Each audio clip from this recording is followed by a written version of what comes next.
Les origines. Et pour clôturer cette émission, on remonte aux origines, toujours avec Jean-Luc Lemoyne, Ivan Jacob, mais avec vous maintenant, David Castel-Lopez. Vous nous avez fait languir sur Dark Vador, on vous écoute. Oui, alors, Dark Vador, vous le savez tous, c'est le chef des méchants dans la guerre des étoiles.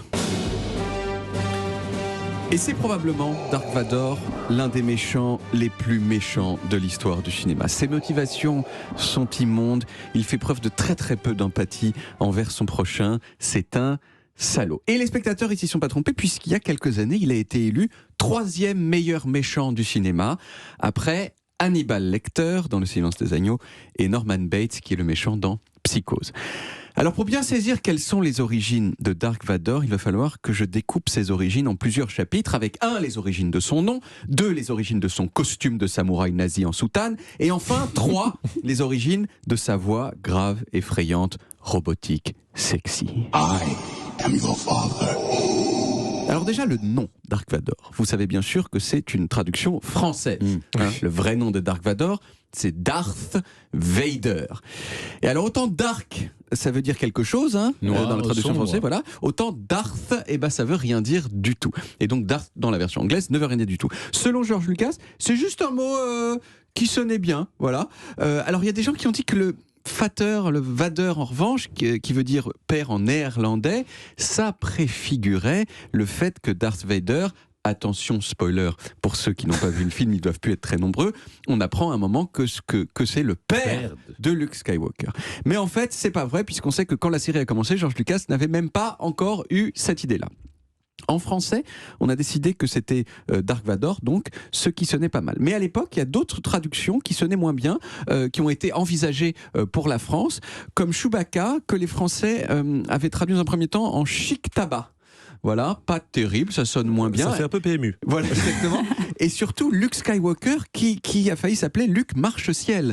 Et Luke Marche-Ciel, vous avouerez qu'on a vachement moins l'impression que la force est avec lui que quand c'est Luke Skywalker. Mais ça il me semble québécois. que dans le premier film, parce que moi j'ai vu à la sortie, Oui. il y avait vraiment une première version française, c'était Chic Tabac. Ça a vraiment été passé, quoi. Et Han Solo, c'était Yann Solo, il devait venir de Bretagne, je sais pas.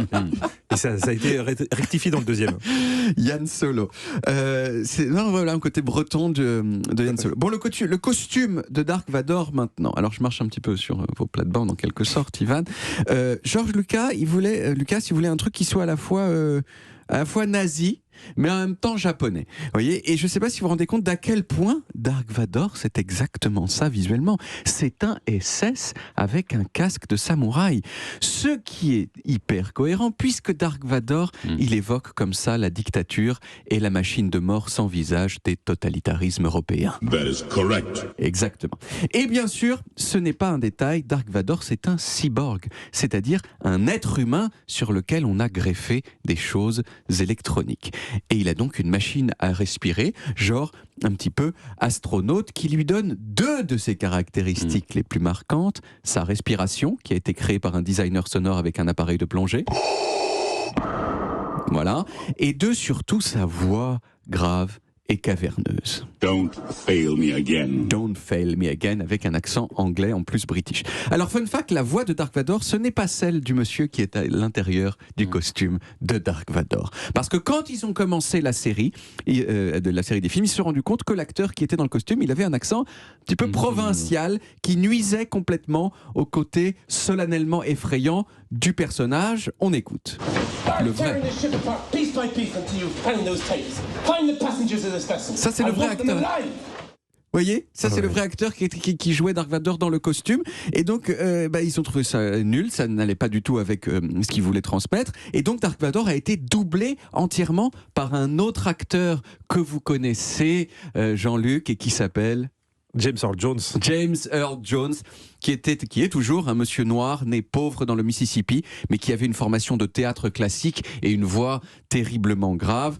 Je vous mets donc maintenant la même phrase prononcée qu'on a entendue, à peu près la même phrase, parce qu'elle a été un petit peu changée dans la version définitive, la même phrase qu'on a entendue prononcée donc par James Earl Jones dans le film. Commander, tear this ship apart until you found those plans and bring me the passengers. I want them alive. Voilà, Là, il s'énerve un peu, il est un peu moins profond que quelquefois, mais il est quand même sacrément plus solennel et effrayant que la voix du monsieur d'avant.